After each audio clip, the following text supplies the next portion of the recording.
జై గురుదత్త. అందరికీ నమస్కారం అండి. మీరు చూస్తున్నది శ్రీక్షేత్ర నరసోబవాడి అండి.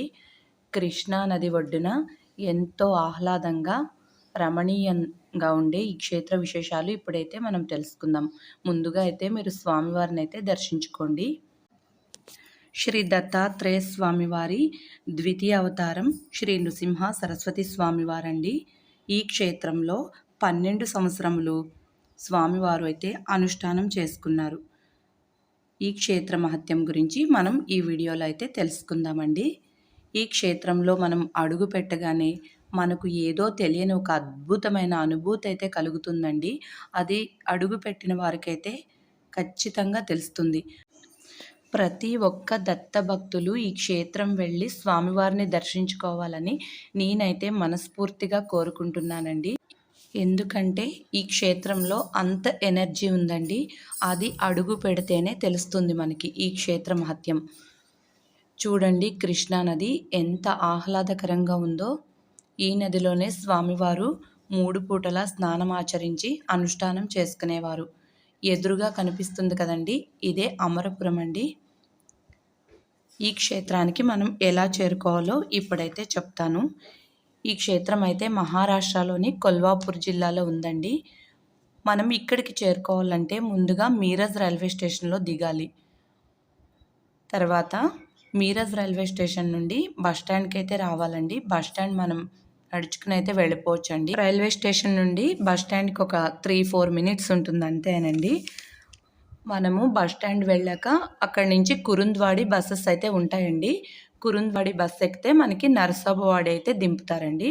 ముందుగా మీరు అక్కడికి వెళ్ళి నరసోబవాడి అని చెప్పకూడదు, కురుంద్వాడి అని అడగాలి. కురుంద్వాడి బస్ అయితే మీరు ఎక్కండి. ఒక 26 మినిట్స్లో అయితే మనము వెళ్ళిపోతామండి. నరసోబవాడి 17 కిలోమీటర్స్ ఉంటుంది అంతే. చూడండి, ఇక్కడ అంతా మహాత్ముల సమాధులు ఉన్నాయండి. మహాత్ముల సజీవ సమాధులు ఈ క్షేత్రంలో. అందుకే ఇంత ఎనర్జీ అనేది అయితే ఉందండి. స్వామివారు కూడా 12 సంవత్సరాలు ఉన్నారు కదండి. చూడండి, మీరు చూస్తున్నదైతే ఇక్కడ శివాలయం అండి. ఇక్కడంతా ఒక లైన్లోనే మహాత్ముల సమాధులు అనేవి అయితే ఉంటాయండి. వాసుదేవానంద సరస్వతి స్వామివారండి ఇక్కడ మీరు చూస్తున్నదైతే ధ్యాన మందిరం అండి.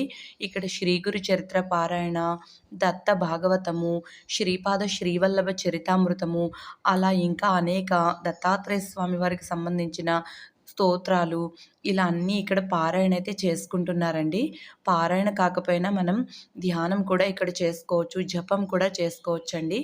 మీరు వాసుదేవానంద సరస్వతి స్వామిని దర్శించుకోండి. అలాగే ఇక్కడ చూస్తున్నారు కదండి మీరు, వాసుదేవానంద సరస్వతి స్వామి వారు. ఇక్కడ మనం ఎవరిని డిస్టర్బ్ చేయకూడదు. ఎవరు మనల్ని అయితే డిస్టర్బ్ చేయరండి. అందరూ చాలా సైలెంట్గా అయితే ఉంటారండి. ఎవరి సాధన వారు చేసుకుంటూ చాలా ప్రశాంతంగా ఉంటారు. పైకి కూడా చదివి డిస్టర్బ్ చేయరండి. అందరూ లోపలే చదువుకుంటారు.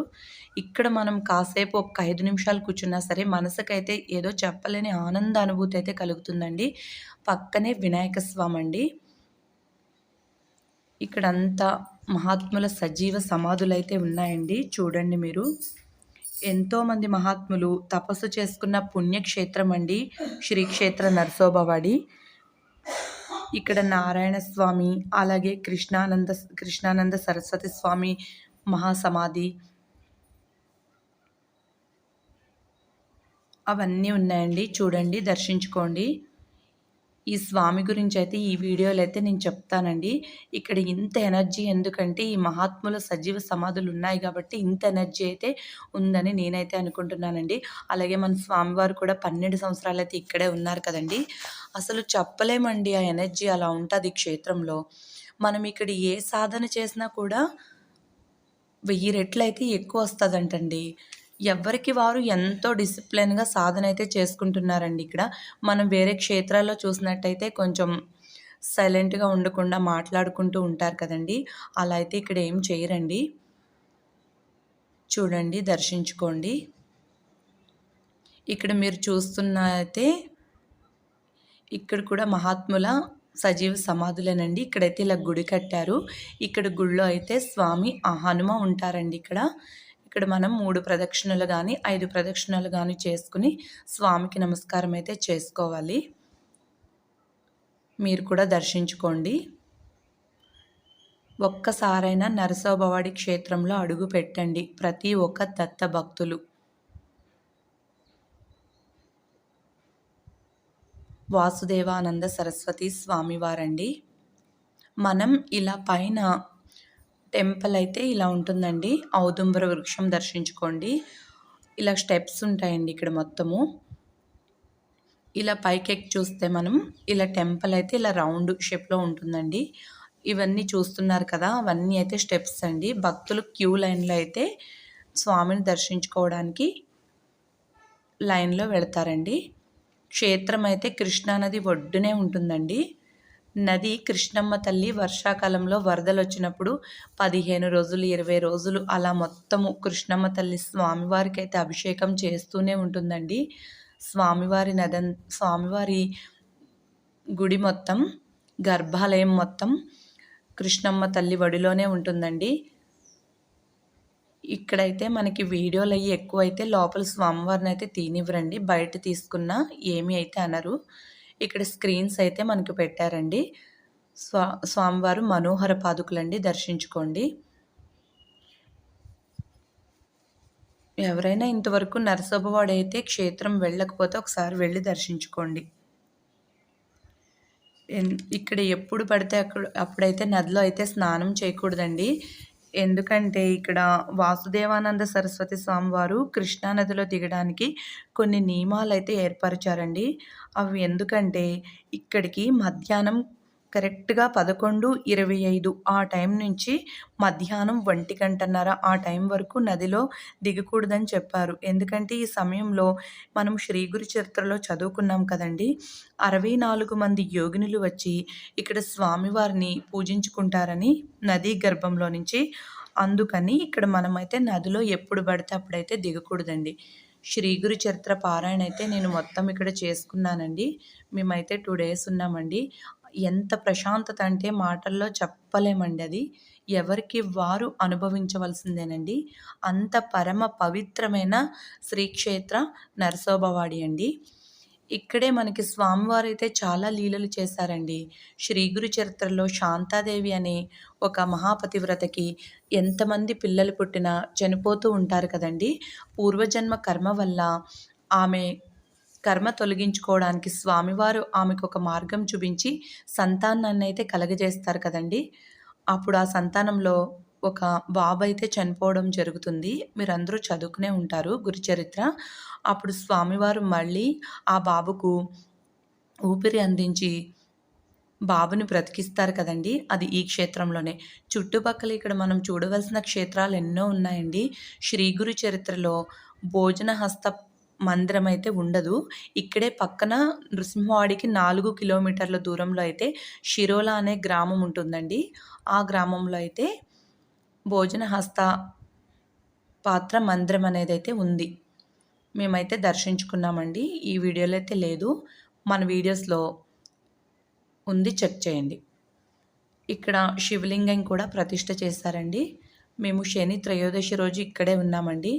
చాలా అద్భుతంగా అయితే ఇక్కడ అభిషేకాలు, పూజలు చాలా బాగా నిర్వహిస్తారు. ఉదయం స్వామివారికి అభిషేకం చేస్తారండి. అభిషేకం తదనంతరం స్వామివారికి అలంకరణ ఉంటుంది. అలంకరణ అంతా అయిపోయాక స్వామివారికి మధ్యాహ్న భిక్ష అంతా నైవేద్యం, మహానైవేద్యం పెట్టిన తర్వాత హారతి అయితే ఇస్తారండి. మనం నిత్యం స్వామివారిని అయితే దర్శించుకోవచ్చు. ఇదే ప్లేస్లో పక్కనే మనకి శ్రీ సీతారాములు కూడా ఉంటారండి, దర్శించుకోండి. చూడండి, ఇక్కడే సీతారాములు కూడా ఉంటారు. అలాగే అన్నపూర్ణాదేవిని కూడా ఇక్కడ స్వామివారు అయితే ప్రతిష్ఠ చేశారు కదండి, అది కూడా ఇప్పుడు చూపిస్తాను మీకు. మనం స్వామివారిని దర్శనం చేసుకున్న తర్వాత గుడి వెనుక ప్రాంగణంలో అయితే తీర్థం ఇస్తారండి. ఈ తీర్థం మాత్రం అస్సలు తప్పకుండా మిస్ అవ్వకుండా తీసుకోవాలండి. ఇక్కడ చూస్తున్నారు కదా మీరు, ఇక్కడేనండి అన్నపూర్ణాదేవిని స్వామివారు అయితే ప్రతిష్ఠ చేశారు. ఇక్కడ కూడా మీరు బాగా నమస్కారం చేసుకోవాలి. చూడండి, అన్నపూర్ణాదేవి అమ్మవారు. ఈ క్షేత్రంలో అయితే 3 రోజుల పాటు ఉపవాసం ఉంటూ స్వామివారిని సేవించుకుంటూ నదిలో స్నానం చేసి ప్రతిరోజు ఉదయం ఉపవాసం ఉంటూ స్వామివారిని సేవించుకుంటూ 3 రోజుల పాటు ఎవరైతే ఈ క్షేత్రంలో ఉంటారో వాళ్ళకు సర్వ కామ్యాలు నెరవేరుతాయని మనకి శ్రీ గురు చరిత్రలో శ్రీ నృసింహ సరస్వతి స్వామివారు చెప్పారు కదండీ! ఇక్కడ నది అయితే చాలా లోతుగా ఉంటుందండి. ఇప్పుడైతే వాటర్ అయితే కొంచెం తక్కువున్నాయి. ఇంక వర్షాలయి పడితే మొత్తం ఈ గుడంతా మునిగిపోతుందండి. పైకంతా వచ్చేస్తాయి వాటరు. ఇప్పుడు ఫిషెస్ అయితే చాలా పెద్దగా ఉంటాయండి. మనం స్నానం చేసినప్పుడు కాళ్ళన్నీ కొరుకుతా ఉంటాయి. జాగ్రత్తగా స్నానం చేయాలి. పెద్ద పెద్ద ఫిషెస్ అయితే ఉంటాయండి. స్నానం చేసినప్పుడు మీరు జాగ్రత్తగా చేయాలండి.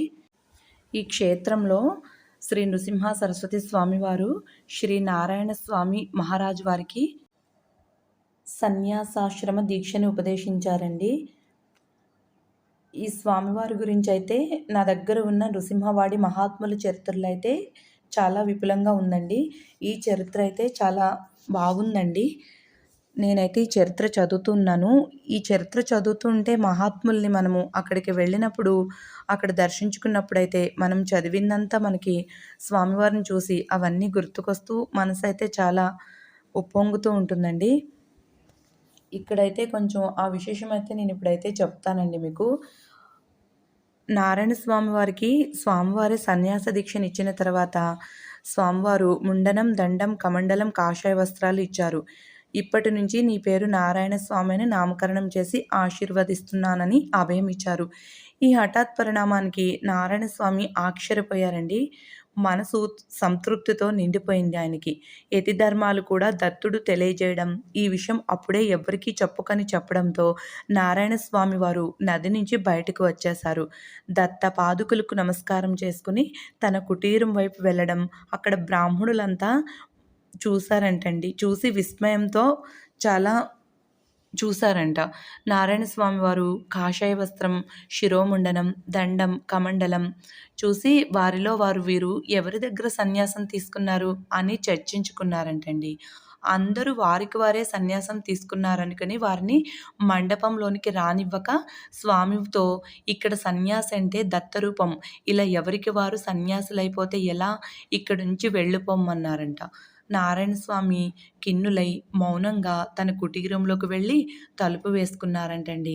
ఏకాంతంగా ధ్యానంలో ఉంటూ భజన చేస్తూ భిక్షకి కూడా వెళ్ళకుండా ఉన్నారంట. ఇన్ని రోజులు స్వామి బయటకు రాకుండా ఎలా ఉన్నారు అని పూజారి మండలి కిటికీలో నుంచి తొంగి చూశారంటండి. వారికి స్వామి ఎదురుగా ఒక పెద్ద సింహం కూర్చుని ఉండడం, దాని ఎదురుగా స్వామి భజన చేస్తుండడం చూశారంట. ఆ రాత్రి అందరికీ ఒకేసారి స్వప్న దర్శనం అయిందంటండి. స్వప్నంలో దత్తుడు తానే స్వయంగా నారాయణ స్వామికి సన్యాసం ఇచ్చానని, వారిని దర్శనానికి మఠ భిక్షకి రానిమ్మని ఆజ్ఞాపించారు. అప్పటి నుంచి వారు నా రూపం, వారి ఆజ్ఞని పాటించమని తెలిపారు. రెండవ రోజు బ్రాహ్మీ ముహూర్తంలో స్నానానికి స్వామి రాగా అక్కడికి అందరూ వచ్చి స్వామికి రాత్రి తమకు వచ్చిన స్వప్న వృత్తాంతం చెప్పి క్షమించమని వేడుకున్నారంట. మీ మాట మాకు వేదమని స్వామిని స్వయంగా దత్తపాదుకుల వద్దకు తీసుకువెళ్లారు. స్వామివారే స్వయంగా పూజ అభిషేకం చేశారు. ఒకరోజు మధ్యాహ్న వేళ శ్రీగురుని పాదుకలకు రుద్రాభిషేకం జరుగుతోంది. పాదుకలకు అభిషేకం చేసిన తీర్థం తూము బయటికి గోముఖం నుంచి ఉత్తర ద్వారం దగ్గర నుంచి బయటకు వస్తాయి. నారాయణ స్వామి వారు తన కుటీరం లోపల తీవ్ర ధ్యానంలో ఉన్నారు. నిర్గుణ పరబ్రహ్మ సగుణ రూపంలో వీరికి కేసరి, గంధం, కంఠానికి కౌస్తుభం, మణిహారం, సువర్ణ ముకుటం, చెవులకు మకర కుండలాలు, 4 చేతుల్లో శంఖం, చక్రం, గద, పద్మము, మేఘాల రంగులో భగవాన్ శ్రీ విష్ణు దర్శనమిచ్చారు. వారే మళ్ళీ కర్పూర గౌర చంద్రమౌళి భగవానుడు శ్రీ శివశంకరుడుగా వ్యాఘ్ర చర్మం ధరించి కరుణాసాగర రూపంలో ప్రకటమయ్యారు. హరిహరులు ఇద్దరు ఒక్కటిగా ప్రకటమై అతి సుందర తేజస్సుతో కూడిన వదనంతో అఖండ రూపంలో ఆ తీర్థం నుంచి బయటకు వస్తూ దర్శనమిచ్చారు. ఆ ధ్యానంలోనే స్వామి లేచి నడుచుకుంటూ అకస్మాత్తుగా మండపానికి ఉత్తర ద్వారం దగ్గరకు వచ్చారు. స్వామి అక్కడ పూజారులతో లేచి పదండి, ఆ తీర్థకుండంలో దేవుడు ఉన్నాడు అని సర్వమండలికి తెలియజేశారు. ఒక పూజారి ఆ తీర్థకుండంలో తన చెయ్యి పెట్టి నీటిలో నుంచి ఒక సుందర తేజస్సుతో కూడిన ముఖం బయటకు తీశారు. ఆ విగ్రహం సుందర సుకుమార రూపంలో వెలుగుతుండడం చూసి అందరూ దర్శనం చేసుకున్నారు. ఆ మూర్తిని పాదుకలకి తాకించి పూజ నిర్వహించారు. స్వామి మఠంలో ఆ మూర్తిని ఉంచారు. ఆ మూర్తికి నిత్య పూజలు నిర్వహించారు. గురువారం, శనివారం, పూర్ణిమ, దసరా, దీపావళి, ఉగాది పర్వదినాలలో ఈ మూర్తిని పూజించి పల్లకిలో ఉత్సవమూర్తిగా ఊరేగించడం మొదలుపెట్టారు. ఈ ఉత్సవమూర్తిని భక్తవత్సల, భక్తాభిమాని, రాజాధిరాజ, సద్గురు రాజా, శ్రీ దత్తరాజ మహారాజ్ అంటూ పల్లకిలో ఉంచి ఊరేగిస్తారు. ఇప్పటికీ నారాయణ స్వామికి దర్శనమిచ్చిన హరిహర బ్రహ్మ స్వయంభూ దత్తముఖమైన ఆ విగ్రహాన్ని మనం ఇప్పటికీ నారాయణ స్వామి మఠంలో చూడవచ్చు. ఇప్పుడు మీరు చూస్తున్నది ఆ విగ్రహమేనండి. ప్రతిరోజు అయితే ఇక్కడ రాత్రి 8 గంటలు అలా హారతి అయిపోగానే పల్లకి సేవ అయితే మొదలు పెడతారండి. ఆ పల్లకి సేవలో ఇప్పటి వరకు నేను చెప్పిన విగ్రహమూర్తినైతే ఇక్కడ పల్లకి సేవలో ఊరేగిస్తారండి స్వామివారిని. చూడండి, మీరు చూస్తున్నది ఆ స్వామివారే. ప్రత్యక్షంగా మీరు వెళ్ళి మీ కనులారా స్వామిని దర్శించుకోవాలని నేనైతే మనస్ఫూర్తిగా కోరుకుంటున్నానండి. నేనైతే నృసింహవాడి మహాత్ముల్లో నారాయణ స్వామి మహారాజ్ గారి చరిత్ర అయితే కొంచెమైతే నేను చిన్నగా షార్ట్కట్లో చెప్పానండి. ఇదైతే చాలా అయితే ఉందండి. మీరు కూడా స్వామిని దర్శించుకోండి. ఇక్కడ మీరు చూస్తున్నదైతే అభిషేకం చేసే హాల్ అండి. టెంపుల్ పక్కన అయితే ఉంటుందండి. మీరు మీ గోత్రనామాలు చెప్పి ఇక్కడైతే 500 రూపీస్ అయితే ఛార్జ్ చేస్తారు. అభిషేకం అయితే చేయించుకోవచ్చండి. అలాగే ఇక్కడ కొన్ని వ్రతాలు, కొన్ని పూజలు అయితే చేయించుకుంటారండి. ఎవరికైనా ఏమన్నా ప్రాబ్లం, ఇబ్బందిగా ఉన్నా ఇక్కడైతే పూజలు అయితే చేయించుకోవచ్చండి. 1000 రెట్లయితే ఫలితం ఉంటుందని స్వామివారే మనకైతే చెప్పారు కదండి. మా వీడియో కానీ మీకు నచ్చినట్లయితే మా ఛానల్ సబ్స్క్రైబ్ చేసుకోండి. ఇంకా మరిన్ని దత్తాత్రేయ స్వామి వారి గురించి కొన్ని విశేషాలు తెలుసుకోవాలనుకుంటే మా ఛానల్ సబ్స్క్రైబ్ చేసుకుని మా వీడియోస్ అయితే ఫాలో అవ్వండి. నేనైతే అతి త్వరలో నృసింహవాడి మహాత్ముల చరిత్ర కూడా పారాయణ చేయాలనుకుంటున్నాను. ఆ విశేషాలైతే మీకైతే నేను షేర్ చేస్తానండి. మీరందరూ కూడా నరసోబవాడి దర్శించుకోవాలని, స్వామివారి అనుగ్రహం అయితే పొందాలని నేను మనస్ఫూర్తిగా కోరుకుంటున్నానండి. అందరికీ నమస్కారం. జై గురుదేవ దత్త. సర్వం దత్తార్పణమస్తు.